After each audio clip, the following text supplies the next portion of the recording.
It's top of the hour. Let's get rolling. What's Okay. on tap for today, Dan? We're talking about configuring programs with start, stop, and pause conditions. So basically outside the start time.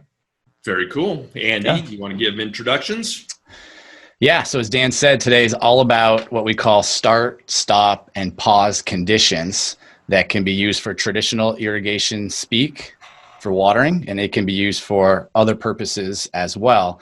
And those three things, two of them are unique to baseline. The one in particular is a pause condition, and so it's often overlooked, and we wanted to review some of these use cases and remind you about using start, stop, and pause. So that's what Dan's going to cover. For those of you that might be joining us for the first time, you can catch all the replays on the Baseline YouTube channel. And the name of the YouTube channel is Baseline Web Training, all one word, Baseline Web Training on YouTube. You can find all previous 17 episodes. We're on episode number 18 today, which is awesome. And any other reminders for the group? I think that's it, Dan. Why don't you take us from the top and let's get techie here. Awesome. So today we are talking about the start, stop, pause condition. So we've seen programs for years, and in my 30 plus years in the industry, I've seen programs that start with time, right? That's been around forever. We've talked about programs starting with soil moisture sensors or maybe soil moisture sensors and time. But I wanted to look at other ways to configure or influence programs, and those are start a program based off of a sensor input, stop a program, and then pause a program. And as Andy alluded, pause is really unique in that it will interrupt the program when a condition presents itself. It says, pause, please, don't run. So it's a temporary stop. And then when that condition changes, picks right back up where it was. And that can really lead to some revolutionary concepts in the way you water, right? If you can get outside that start time, you can really do some cool and unique things. So Yeah, I like thinking outside the start time. yeah. And, Chris, I remember the first time I went to a training as a new baseline employee, and I sat in and got to start, stop, pause. And my mind, you just blew my mind. All of a sudden I realized all the things that you can do. It's like, well, what can't you do? And it was just that whole turn my irrigation world upside down. So Yeah. I mean, think about it. What would happen if you put your thermostat and gave it a start time? Like we don't do that anymore. You tell it the temperature and it starts and stops whenever is necessary to maintain the temperature. So we can do that with irrigation. So I'm going to show you, let's show you what I got. I've got a couple of examples here to look at today. So this first example is, we've got some new seed. They're renovating a lawn, and the seed needs new seed needs a regular irrigation. And they decided that they didn't want it to dry out too much. And they decided that they didn't want it to dry down any lower than 25.5% moisture content. So that was their threshold in which they said, that's too dry. And we can irrigate this seed without a start time and without start days.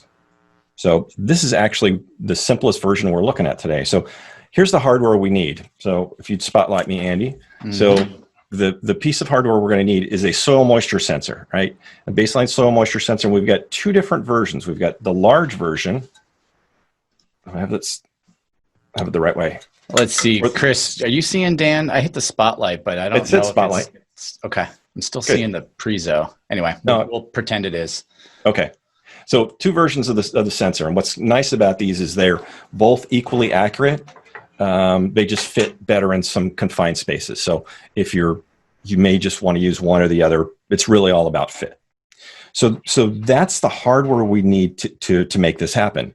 Besides your controller, the only other piece we're going to do that needs to connect either into your 2-wire path, or if you're using conventional wire, back into the nearest zone.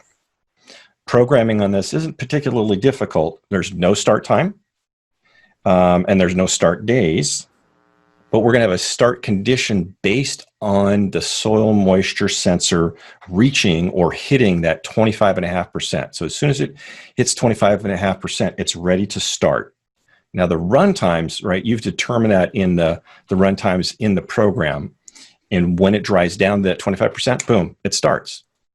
Now, so it's, as Andy and I were talking earlier, this is on demand or on requirement, right? As the moisture dries down, it irrigates. Yeah, and there's actually, depending on how this is being configured, there is a setting that you need to make sure that you check that's on demand so that it knows to use that input as the actual condition.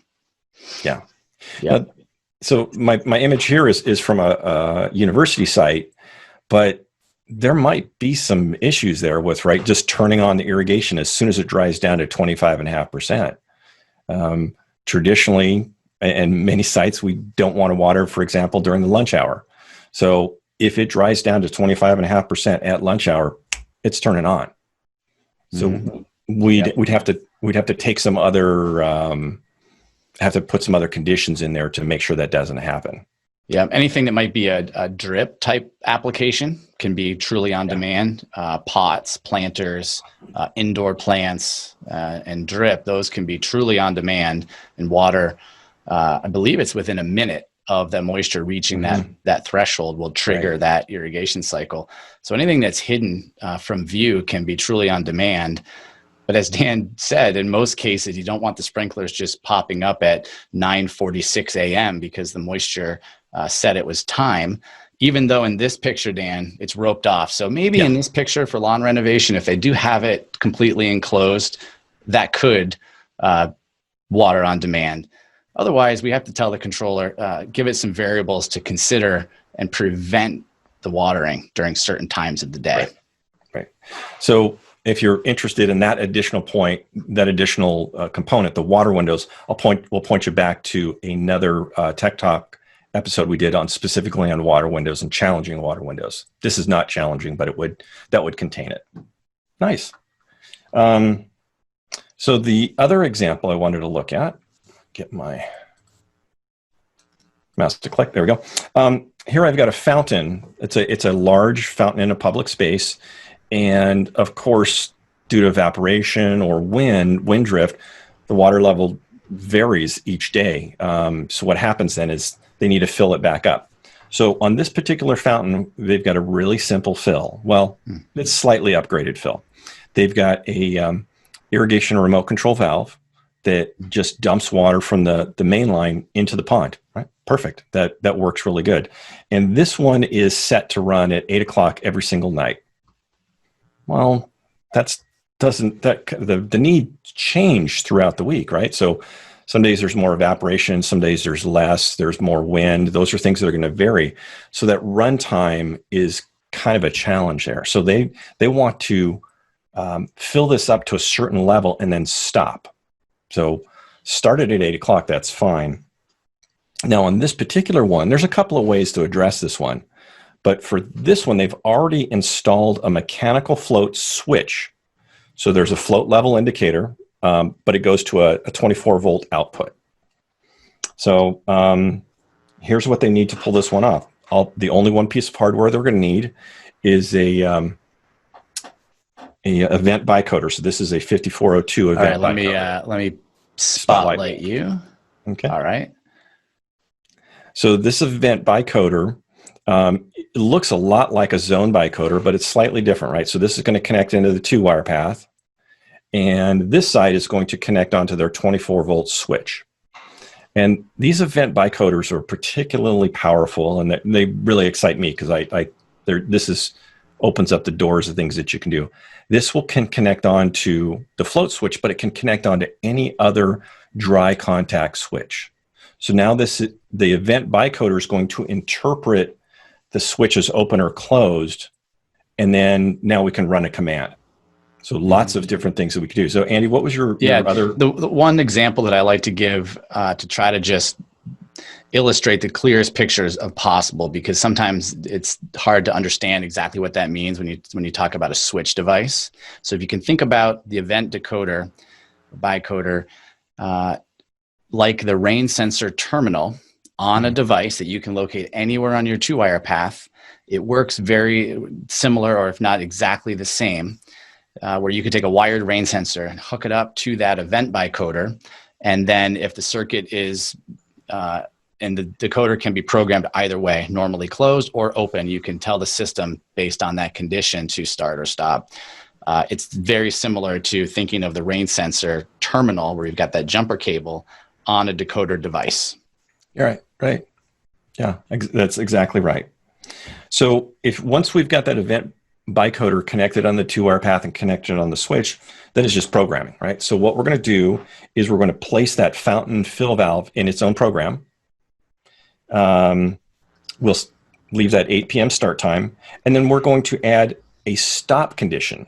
So we'll put a really long runtime there. It might be hours, but we'll put a stop condition, and when that float switch triggers, it'll talk to the bicoder, and it tells the program to stop running. Will not run again until the next day at 8 o'clock at night. So what's going to happen is on a cold day with little wind, maybe we even had some rain or precipitation, well, it will run for, a month, 1 or 2 minutes, and then it'll shut off because it will reach its level. But on a hot, windy, dry day, it will take longer to fill up that fountain to that same float level. Mm-hmm. Lots of different things you can do with those event switches, but it allows so many different devices to come in. I think another important thing to highlight, Dan, is that it's the real-time data capability of our 2-wire that makes this possible, right? So we're not operating it based on a time condition. It's what's happening in real time, and the control system is responding to that because of that 2-wire technology. Right. So the controller's getting information from that bicoder. What's the switch condition? And continually getting that information to decide, should I stop or should I keep running, or should I pause, or whatever it is the condition is going to be. Mm-hmm. Nice. Okay. Here's another, my other site is about pressure and coverage. So this particular site, most of it has been converted to drip. So the drip zones can run on nice low pressure. But we've got one program that runs 4 rotor zones that needs that high pressure. The challenge comes in when approximately, I'm stressing that for a reason, a city water truck comes in and fills up, and it pulls right from the same main, the connection's right in front where we get our water source. And what happens is the water pressure drops. That's okay if we're running drip, but if the rotor zones happen to be running, then we get these rotor donuts like we're seeing here, right? So we don't have the proper coverage. And the reason I said approximate is there is no set pattern. We don't know exactly when that's going to happen. So we've got this undetermined timeline. So ultimately, we don't want to run that rotor zone when that pressure's dropped. So that's a bad time to run this. But we don't know exactly when that's going to happen. Okay. So here's the hardware we're going to need. If you spotlight me again, Andy. Yeah, I think the spotlight, what it was doing is actually spotlighting your video of our gallery view, but not replacing you with the screen share. So okay, we're learning as we go here how this tech works, but I'm not sure it had any value. Okay. Unless you stop sharing, then it might. Okay. Each week we're learning something new about Zoom. Yep. Okay. So here I've got the BL5406 kit, which has a pressure transducer component that would connect into the main line to give our pressure sensor, the built-in bicoder, and then a connection to the 2-wire path. So this device is the only piece of hardware we need besides the controller. So once we've installed that, then it's programming. So here's the programming. We're going to leave our regular start time in the way we like to do it, the regular start days for our rotor zones. No influence there. However, we're going to add a pause condition for this program only. And the pause condition will be based on 2 criteria.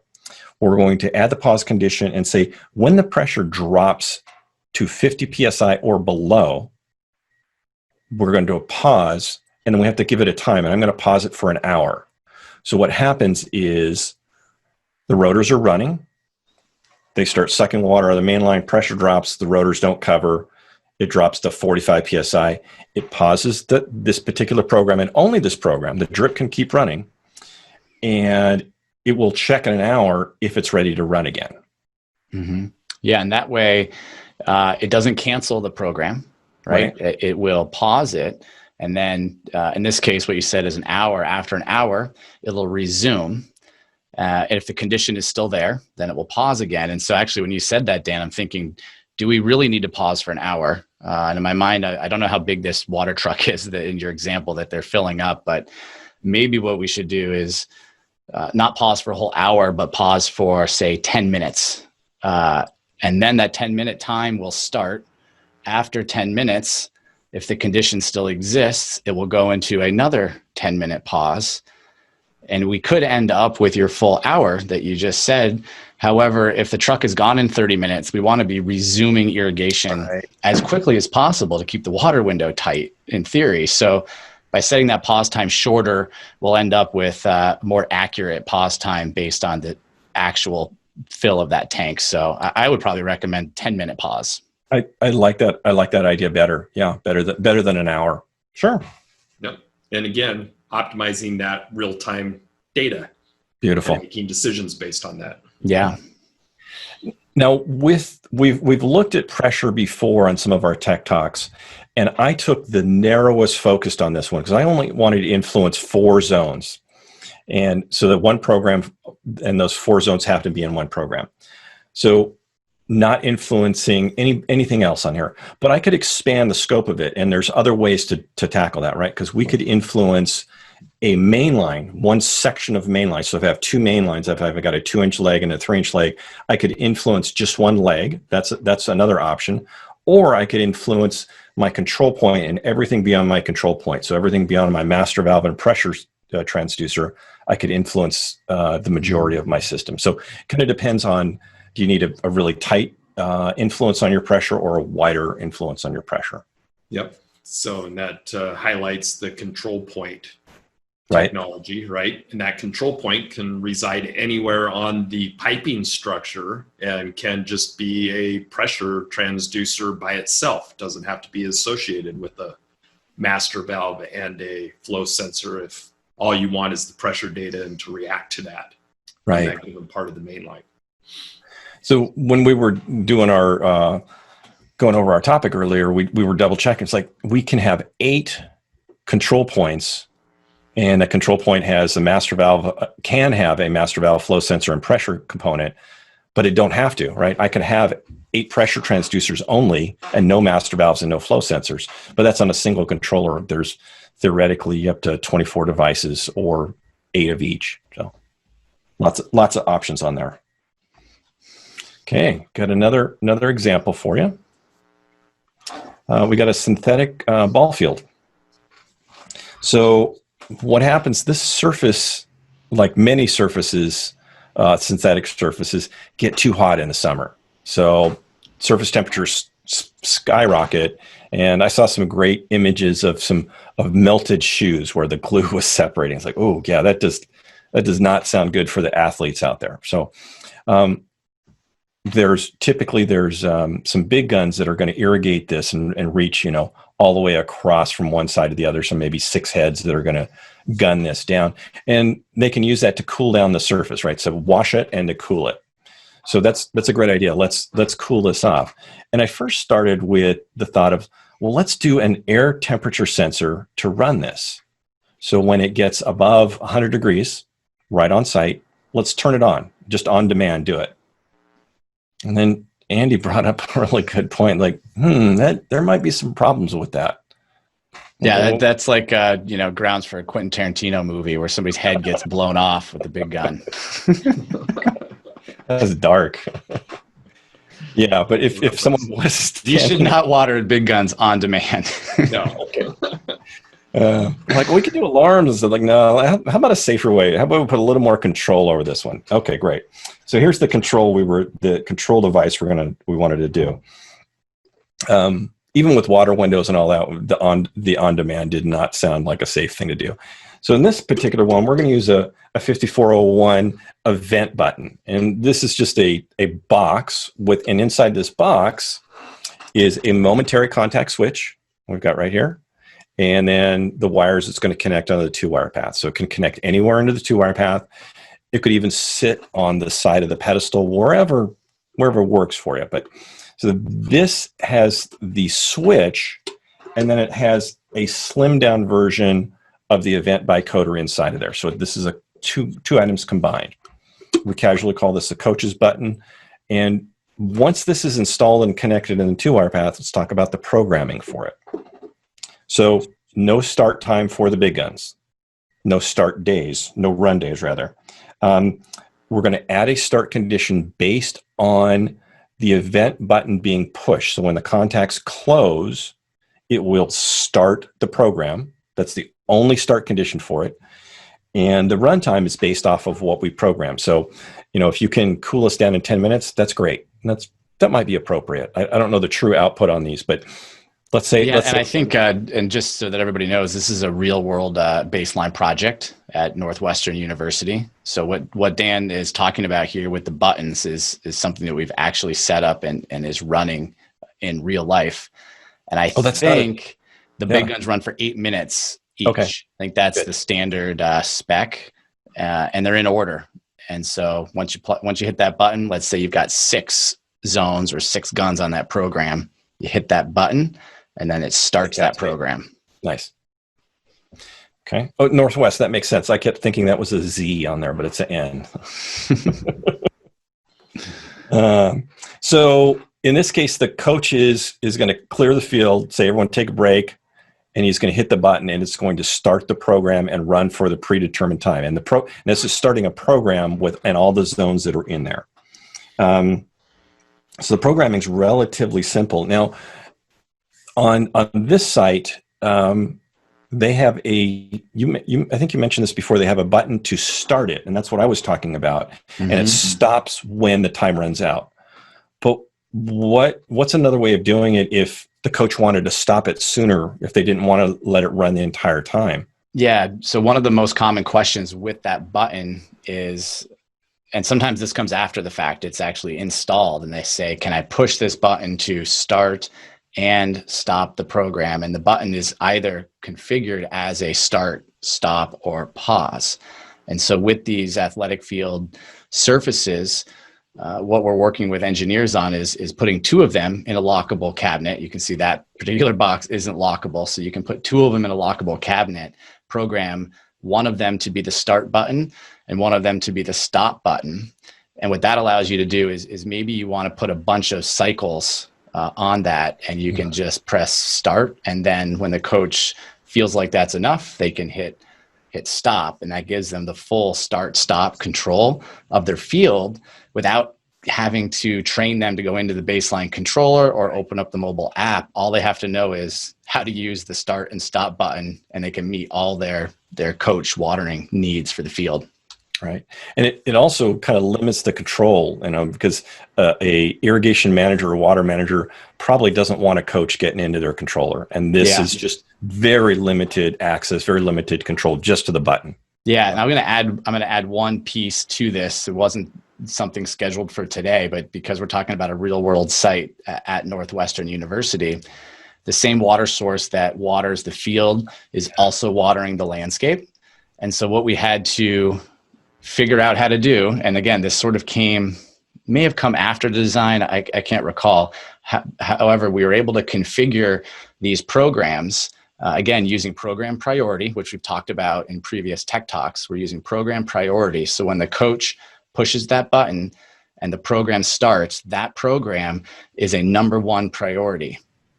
And what that means is that if the landscape is currently watering, the landscape will go into a pause condition while that program is running. So that program needs to run in its entirety. Once it's done, then the landscape can resume again, and it hasn't lost any of its run times. It just pauses once the artificial is done, then the landscaping resumes, and all of that happens in real time with just the push of a button. It's really cool. Nice. That's uncanny. It's like we are so in sync with our Tech Talk Tuesday listeners. You just answered a question that came up from an Perfect. I've got one last slide before we look at questions or answer questions. So I did want to just kind of recap and review some of the sensor inputs. So starting in that upper left, that square one is an air temperature sensor. So we can influence based off of outside air temperature. Center top is the pressure component, the pressure kit that will allow you to influence mainline pressure. That gray box is the event button we just talked about, connecting the 2-wire path. That other bicoder in the far corner is the event bicoder that allows you to connect to just about any dry contact switch. And then the soil moisture sensor to influence off of moisture content. Now or soil temperature as well. Right. I was going to say that's the bonus, right? Is in that black portion, there's a temp sensor built into that one, and you could influence off of soil temperature with the sensor or air temperature with the air temp sensor. So depending upon what you're trying to do. So lots of options on sensors here. So yeah, but the key to remember is that they're configured as start, stop, or pause. So really, I think it's total inclusive. Any baseline sensor type device or switch device can be configured as start, stop, or pause. Right. Excellent. What about just a question off the cuff? What about using the pressure transducer decoder to interface with other 4 to 20 milliamp devices to create a start, stop, pause? Yeah, that is a great point, and we're seeing a lot of interest with that. So the use case that I've worked with is a level transducer, right? So instead of measuring pressure in a tank, and I think we've talked about this in a tech talk, we're reading level on a scale from 0 to 100. So the key is that we still label it as pressure. So whatever device you want to hook up, that's a 4 to 20 milliamp type device, the controller and the software is going to display pressure. So it will be up to the user to make their own notes as to what the depth is and how that relates to pressure, and maybe changing the config, as well as we've had some recent ideas and inquiries about using EC, electrical conductivity sensors, and even pH sensors to start, stop, or pause irrigation as well. And the key is that we're going to display pressure. So if you're hooking it up to another device, you're going to need to remember that it says pressure in the controller, but any 4 to 20 milliamp device you can configure onto that decoder. Yeah. So pH. Let's get some users installing those 4 to 20 milliamp decoders out there so we can influence engineering to increase the labeling associated with those readings in Base Manager and the controller. I think that really opens up the door even more, right? I was excited by event bicoders and allowing dry contact switch. And now with this 4 to 20 milliamp bicoder, that opens up lots of other devices. So that's really intriguing. All right. We got a few minutes left. Anybody got any questions about this functionality and the power of start, stop, pause with the baseline control system? I'm gonna preempt with a question of, and this is one that I remember initially came up on that very first time I was in a training with you. It's like, so I want to influence just one zone. I don't want to influence an entire program. How do we get around that, right? Because I've been talking about the 4 zones in a program, but how do we do that? Right. Well, we have 99 programs on a baseline controller, which most people say, what the heck do you need 99 programs for? Well, this is exactly the reason. If you want to influence one zone, put it in its own program, label the program so you know what it is, what you're controlling, and then set that device to either start, stop, or pause the program, which will only influence the one zone. Right. And I think that's a concept to kind of wrap your head around, right? Is we're influencing a program, not a zone. But we can easily influence one individual zone, even though I think as you described, it was a folder, the object in a folder. That's another way to think. We sort of control the folder and whatever's in it. Yep. Yeah. Awesome. Yeah. Very good. Let's see, Matt's got a question. Oh, yep, just came in. If we are setting up a program for a pond fill, what do you use for a zone if the zone is not programmed? We would use a zone. So the fill valve would be an irrigation valve, electric valve, 24 volt electric valve that would fill the pond.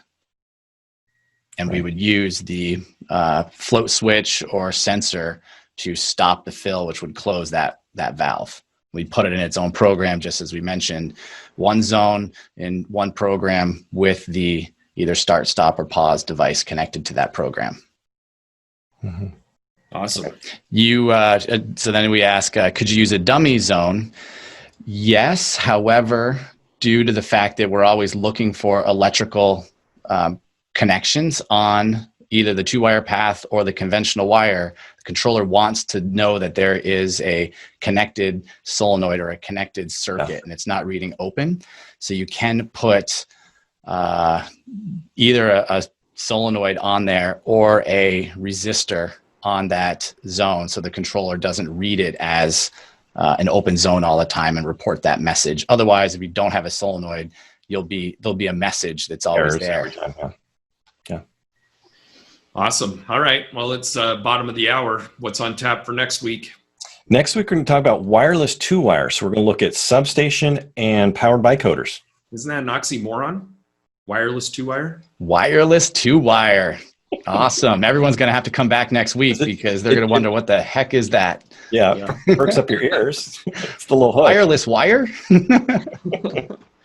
All right, y'all. We appreciate your participation today. Thanks for joining us again for another exciting edition of Tech Talk Tuesday.